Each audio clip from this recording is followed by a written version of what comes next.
السلام علیکم۔ آج ہم سورہ بقرہ کی آیت نمبر 66 سے انشاءاللہ ترجمہ اور تفسیر کا آغاز کرتے ہیں۔ اعوذ باللہ من الشیطان الرجیم، بسم اللہ الرحمن الرحیم۔ فَجَعَلْنَاهَا نَكَالًا لِمَا بَيْنَ يَدَيْهَا وَمَا خَلْفَهَا وَمَوْعِظَةً لِلْمُتَّقِينَ۔ So we made this event a lesson of warning for their contemporaries as well as later generations, and a source of admonition for the pious. بس ہم نے اس واقعے کو اس زمانے اور اس کے بعد والے لوگوں کے لیے باعث عبرت اور پرہیزگاروں کے لیے موجب نصیحت بنا دیا۔ وَإِذْ قَالَ مُوسَىٰ لِقَوْمِهِ إِنَّ اللَّهَ يَأْمُرُكُمْ أَن تَذْبَحُوا بَقَرَةً قَالُوا أَتَتَّخِذُونَا هُزُوًا قَالَ أَعُوذُ بِاللَّهِ أَنْ أَكُونَ مِنَ الْجَاهِلِينَ۔ And also recall when Musa said to his people, "Verily, Allah enjoins you to sacrifice a cow." They said, "Do you make fools of us?" Musa said, "I seek the protection of Allah against becoming one of the ignorant." اور وہ واقعہ بھی یاد کرو جب موسیٰ علیہ السلام نے اپنی قوم سے فرمایا کہ بے شک اللہ تمہیں حکم دیتا ہے کہ ایک گائے ذبح کرو، تو وہ بولے، کیا آپ ہمیں مسخرہ بناتے ہیں؟ موسیٰ علیہ السلام نے فرمایا، اللہ کی پناہ مانگتا ہوں اس سے کہ میں جاہلوں میں سے ہو جاؤں۔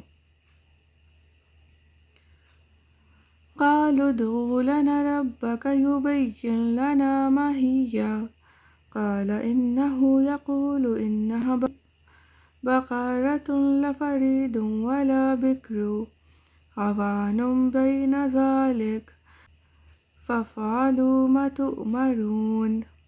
Then they said, "Pray for us to your Lord, that he may make clear to us what kind of cow that shall be." Musa said, "Certainly, he ordains that the cow is to be neither old nor young, but in between, fully grown. So now implement what you have been ordered." تب انہوں نے کہا، آپ ہمارے لیے اپنے رب سے دعا کریں کہ وہ ہم پر واضح کر دے کہ وہ گائے کیسی ہو۔ موسیٰ علیہ السلام نے کہا، بے شک وہ فرماتا ہے کہ وہ گائے نہ تو بوڑھی ہو اور نہ بالکل کم عمر، بلکہ درمیانی عمر کی ہو۔ پس اب تعمیل کرو جس کا تمہیں حکم دیا گیا۔ قالوا ادع لنا ربك يبين لنا ما لونها قال إنه يقول إنها بقرة صفراء فقيع لونها تسر الناظرين۔ They again said, "Pray to your Lord for us, that he may specify what her color should be." Musa said, "He says the cow should be yellow, rich in tone, so attractive that it pleases the viewers." وہ پھر بولے، اپنے رب سے ہمارے حق میں دعا کریں، وہ ہمارے لیے واضح کر دے کہ اس کا رنگ کیسا ہو۔ موسیٰ علیہ السلام نے کہا، وہ فرماتا ہے کہ وہ گائے زرد رنگ کی ہو، اس کی رنگت خوب گہری ہو، ایسی جاذب نظر ہو کہ دیکھنے والوں کو بہت بھلی لگے۔ قالوا ادع لنا ربك يبين لنا ما هي إن البقرة شابه علينا وَإِنَّا إِنْ شَاءَ اللَّهُ لَمُهْتَدُونَ۔ This time they said, "Pray for us to your Lord, that he may make clear to us what exact type of cow it is, because the cow has become doubtful to us, and if Allah so wills, we shall indeed be guided aright." اب انہوں نے کہا، آپ ہمارے لیے اپنے رب سے درخواست کیجیے کہ وہ ہم پر واضح فرما دے کہ وہ کون سی گائے ہے، کیونکہ ہم پر گائے متشبہ ہو گئی ہے، اور یقیناً اگر اللہ نے چاہا تو ہم ضرور ہدایت یافتہ ہو جائیں گے۔ بنی اسرائیل میں عامیل نامی ایک مالدار تھا۔ اس کے چچا زاد بھائی نے وراثت کے لیے اس کو قتل کر کے دوسری بستی کے دروازے پر ڈال دیا اور خود صبح کو اس کے خون کا مدعی بنا۔ وہاں کے لوگوں نے حضرت موسیٰ علیہ السلام سے درخواست کی کہ آپ دعا فرمائیں کہ اللہ تعالیٰ حقیقت حال ظاہر فرمائے۔ اس پر حکم صادر ہوا کہ ایک گائے ذبح کر کے اس کا کوئی حصہ مقتول کو ماریں، وہ زندہ ہو کر قاتل کا بتا دے گا۔ کیونکہ مقتول کا حال معلوم ہونے اور گائے کے ذبح میں کوئی مناسبت معلوم نہیں ہوتی تھی، اس لیے ان لوگوں نے کہا کہ آپ ہمارے ساتھ مذاق کرتے ہیں۔ ایسا جواب جو سوال سے ربط نہ رکھے جاہلوں کا کام ہے، اور انبیاء کی شان اس سے برتر ہے۔ القصہ، جب ہی بنی اسرائیل نے سمجھ لیا کہ گائے کا ذبح کرنا لازم ہے تو انہوں نے آپ سے اس کے اوصاف دریافت کیے۔ حدیث شریف میں ہے کہ اگر بنی اسرائیل بحث نہ نکالتے تو جو گائے ذبح کر دیتے کافی ہو جاتی۔ حضور سید عالم صلی اللہ علیہ وآلہ وسلم نے فرمایا، اگر وہ انشاءاللہ نہ کہتے تو کبھی وہ گائے نہ پاتے۔ اس لیے ہر نیک کام میں انشاءاللہ کہنا مستحب اور باعث برکت ہے۔ قال إنه يقول إنها بقرة لذلول تثير الأرض ولا تسقي الحرث مسلمة لا شية فيها قالوا الآن جئت بالحق فذبحوها وما كادوا يفعلون. Musa said, Allah has ordained that is not any inferior cow. Instead, it is certainly a superior cow, which has been employed neither for plowing nor for watering the field, a cow in sound health, without any blemish. They said, now you have brought the truth. So they sacrificed it, though they did not look like doing it. موسیٰ علیہ السلام نے کہا، اللہ تعالیٰ فرماتا ہے، وہ کوئی گھٹیا گائے نہیں بلکہ یقینی طور پر ایسی اعلیٰ گائے ہو جس سے نہ زمین میں ہل چلانے کی محنت لی جاتی ہو اور نہ کھیتی کو پانی دیتی ہو، بلکہ تندرست ہو، اس میں کوئی داغ دھبا بھی نہ ہو۔ انہوں نے کہا، اب آپ ٹھیک بات لائے۔ پھر انہوں نے اس کو ذبح کیا، حالانکہ وہ ذبح کرتے معلوم نہ ہوتے تھے۔ یعنی اب تشبیہ ہوئی اور پوری شان و صفت معلوم ہوئی۔ پھر انہوں نے گائے کی تلاش شروع کی۔ ان اطراف میں ایسی صرف ایک گائے تھی۔ اس کا حال یہ ہے کہ بنی اسرائیل میں ایک صالح شخص تھے، ان کا ایک صغیر السن بچہ تھا اور ان کے پاس سوائے ایک گائے کے بچے کے کچھ نہ رہا تھا۔ انہوں نے اس کی گردن پر مہر لگا کر اللہ کے نام پر چھوڑ دیا اور بارگاہ حق میں عرض کیا، یا رب، میں اس بچیا کو اس فرزند کے لیے تیرے پاس ودیعت رکھتا ہوں، جب یہ فرزند بڑا ہو یہ اس کے کام آئے۔ ان کا تو انتقال ہو گیا۔ بچیا جنگل میں بحفاظت الہی پرورش پاتی رہی۔ یہ لڑکا بڑا ہوا اور بفضل الہی صالح اور متقی ہوا، ماں کا فرما بردار تھا۔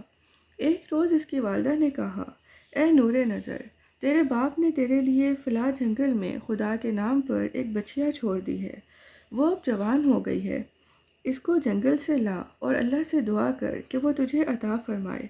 لڑکے نے گائے کو جنگل میں دیکھا اور والدہ کی بتائی ہوئی علامتیں اس میں پائیں اور اس کو اللہ کی قسم دے کر بلایا۔ وہ حاضر ہوئی، جوان اس کو والدہ کی خدمت میں لایا۔ والدہ نے بازار میں جا کر 3 دینار پر فروخت کرنے کا حکم دیا اور یہ شرط کی کہ سودا ہونے پر بھی اس کی اجازت حاصل کی جائے۔ اس زمانے میں گائے کی قیمت ان اطراف میں 3 دینار رہی تھی۔ جوان جب اس گائے کو بازار میں لایا تو ایک فرشتہ خریدار کی صورت میں آیا اور اس نے گائے کی قیمت 6 دینار لگا دی، مگر اس شرط سے کہ جوان والدہ کی اجازت کا پابند نہ ہو۔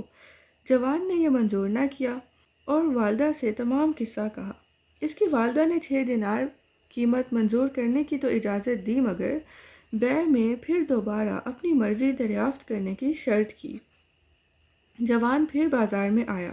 اس مرتبہ فرشتے نے 12 دینار قیمت لگائی اور کہا کہ والدہ کی اجازت پر موقوف نہ رکھو۔ جوان نے نہ مانا اور والدہ کو اطلاع دی۔ وہ صاحب فراست سمجھ گئی کہ یہ خریدار نہیں، کوئی فرشتہ ہے جو آزمائش کے لیے آتا ہے۔ بیٹے سے کہا کہ اب کی مرتبہ اس خریدار سے یہ کہنا کہ آپ ہمیں اس گائے کی فروخت کرنے کا حکم دیتے ہیں یا نہیں؟ لڑکے نے یہی کہا۔ فرشتے نے جواب دیا کہ ابھی اس کو روکے رہو، جب بنی اسرائیل خریدنے آئیں تو اس کی قیمت یہ مقرر کرنا کہ اس کی کھال میں سونا بھر دیا جائے۔ جوان گائے کو گھر لایا، اور جب بنی اسرائیل جستجو کرتے ہوئے اس کے مکان پر پہنچے تو یہی قیمت طے کی، اور حضرت موسیٰ علیہ السلام کی ضمانت پر وہ گائے بنی اسرائیل کے سپرد کی۔ اس واقعے سے کئی مسئلے معلوم ہوئے۔ پہلا یہ، جو اپنے عیال کو اللہ کے سپرد کرے، اللہ تعالیٰ اس کی ایسی عمدہ پرورش فرماتا ہے۔ دوسرا یہ، جو اپنا مال اللہ کے بھروسے پر اس کی امانت میں دے، اللہ اس میں برکت دیتا ہے۔ والدین کی فرما برداری اللہ تعالیٰ کو پسند ہے۔ غیبی فیض قربانی اور خیرات کرنے سے حاصل ہوتا ہے۔ راہ خدا میں نفیس مال دینا چاہیے۔ گائے کی قربانی افضل ہے۔ بنی اسرائیل کے مسلسل سوالات اور اپنی رسوائی کے اندیشہ اور گائے کی گرانی قیمت سے یہ ظاہر ہوتا تھا کہ وہ ذبح کا قصد نہیں رکھتے، مگر جب ان کے سوالات شافی جوابوں سے ختم کر دیے گئے تو انہیں ذبح کرنا ہی پڑا۔ وَإِذْ قَتَلْتُمْ نَفْسًا فَادَّارَأْتُمْ فِيهَا وَاللَّهُ مُخْرِجٌ مَا كُنْتُمْ تَكْتُمُونَ۔ And recall when you killed a man, then started disputing amongst yourselves for its blame, and Allah was to unveil that event which you were concealing۔ اور جب تم نے ایک شخص کو قتل کر دیا، پھر تم آپس میں اس کے الزام میں جھگڑنے لگے، اور اللہ وہ بات ظاہر فرمانے والا تھا جسے تم چھپا رہے تھے۔ فَقُلْنَا اضْرِبُوهُ بِبَعْضِهَا كَذَلِكَ يُحْيِي اللَّهُ الْمَوْتَى وَيُرِيكُمْ آيَاتِهِ لَعَلَّكُمْ تَعْقِلُونَ۔ Then we commanded, strike this dead body with a piece of this cow. That is how Allah restores the dead to life, and He shows you His signs so that you may apply your knowledge and understanding۔ پھر ہم نے حکم دیا کہ اس مردہ پر اس گائے کا ایک ٹکڑا مارو، اسی طرح اللہ مردوں کو زندہ فرماتا ہے، یا قیامت کے دن مردوں کو زندہ کرے گا اور تمہیں اپنی نشانیاں دکھاتا ہے تاکہ تم عقل و شعور سے کام لو۔ بنی اسرائیل نے گائے ذبح کر کے اس کے کسی عضو سے مردہ کو مارا، وہ بحکم الہی زندہ ہوا، اس کے حلق سے خون کے فوارے جاری تھے۔ اس نے اپنے چچا زاد بھائی کو بتایا کہ اس نے مجھے قتل کیا۔ اب اس کو بھی اقرار کرنا پڑا، اور حضرت موسیٰ علیہ السلام نے اس پر قصاص کا حکم فرمایا۔ اس کے بعد شرع کا حکم ہوا کہ قاتل مقتول کی میراث سے محروم رہے گا، لیکن اگر عادل نے باغی کو قتل کیا یا کسی حملہ آور سے جان بچانے کے لیے مدافعت کی، اس میں وہ قتل ہو گیا تو مقتول کی میراث سے محروم نہ ہوگا۔ اور تم سمجھو کہ بے شک اللہ تعالیٰ مردے زندہ کرنے پر قادر ہے، اور روز جزا مردوں کو زندہ کرنا اور حساب لینا حق ہے۔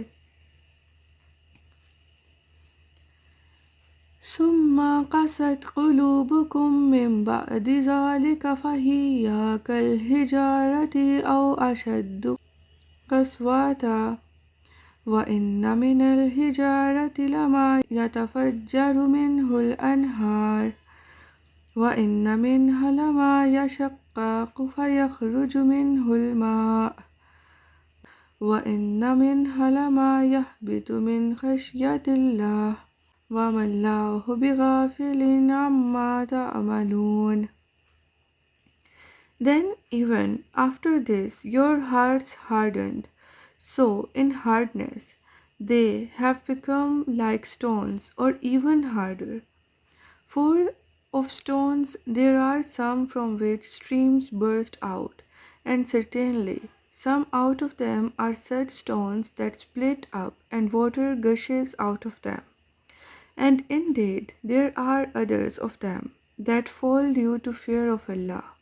Alas, your hearts have not remained even that much soft, tender and feeble, and Allah is not unaware of what you do۔ پھر اس کے بعد بھی تمہارے دل سخت ہو گئے، چنانچہ وہ سختی میں پتھروں جیسے ہو گئے، یا ان سے بھی زیادہ سخت، اس لیے کہ بے شک پتھروں میں تو بعض ایسے بھی ہیں جن سے نہریں پھوٹ نکلتی ہیں، اور یقیناً ان میں سے بعض وہ پتھر بھی ہیں جو پھٹ جاتے ہیں تو ان سے پانی ابل پڑتا ہے، اور بے شک ان میں سے بعض ایسے بھی ہیں جو اللہ کے خوف سے گر پڑتے ہیں۔ افسوس تمہارے دلوں میں اس قدر نرمی، خستگی اور شکستگی بھی نہیں رہی، اور اللہ تمہارے کاموں سے بے خبر نہیں۔ اور ایسے بڑے نشانے قدرت سے تم نے عبرت حاصل نہ کی، تمہارے دل اثر پذیر نہیں۔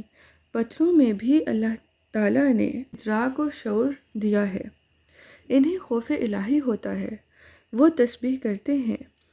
ام من شیء الا یسبح بحمدہ۔ مسلم شریف میں حضرت جابر رضی اللہ تعالیٰ عنہ سے مروی ہے کہ سید عالم صلی اللہ علیہ وآلہ وسلم نے فرمایا، میں اس پتھر کو پہچانتا ہوں جو بعثت سے پہلے مجھے سلام کیا کرتا تھا۔ ترمذی میں حضرت علی رضی اللہ تعالیٰ عنہ سے مروی ہے، میں سید عالم صلی اللہ علیہ وآلہ وسلم کے ساتھ اطراف مکہ میں گیا، جو درخت یا پہاڑ سامنے آتا تھا، السلام علیکہ یا رسول اللہ صلی اللہ علیہ وآلہ وسلم عرض کرتا تھا۔ أَفَتَطْمَعُونَ أَن يُؤْمِنُوا لَكُمْ وَقَدْ كَانَ فَرِيقٌ مِّنْهُمْ يَسْمَعُونَ كَلَامَ اللَّهِ ثُمَّ يُحَرِّفُونَهُ مِن بَعْدِ مَا عَقَلُوهُ وَهُمْ يَعْلَمُونَ۔ O Muslims, do you expect that they, the Jews, will believe in you? Whereas amongst them were people of a group who heard the word of Allah, Torah, then altered it themselves after understanding it, although they knew well what the truth was and what they were doing. اے مسلمانوں، کیا تم یہ توقع رکھتے ہو کہ وہ یہودی تم پر یقین کر لیں گے، جبکہ ان میں سے ایک گروہ کے لوگ ایسے بھی تھے کہ اللہ کا کلام توریت سنتے، پھر اسے سمجھنے کے بعد خود بدل دیتے، حالانکہ وہ خوب جانتے تھے کہ حقیقت کیا ہے اور وہ کیا کر رہے ہیں۔ جیسے انہوں نے توریت میں تحریف کی اور سید عالم صلی اللہ علیہ وآلہ وسلم کی تعریف کو بدل ڈالا۔ صدق اللہ العظیم۔ جزاک اللہ۔ صدقہ جاریہ کے طور پر اس ویڈیو کو لائک اور شیئر کیجیے اور چینل کو سبسکرائب کریں تاکہ ہم مل کر قرآن پاک کو سمجھ سکیں۔ اللہ حافظ۔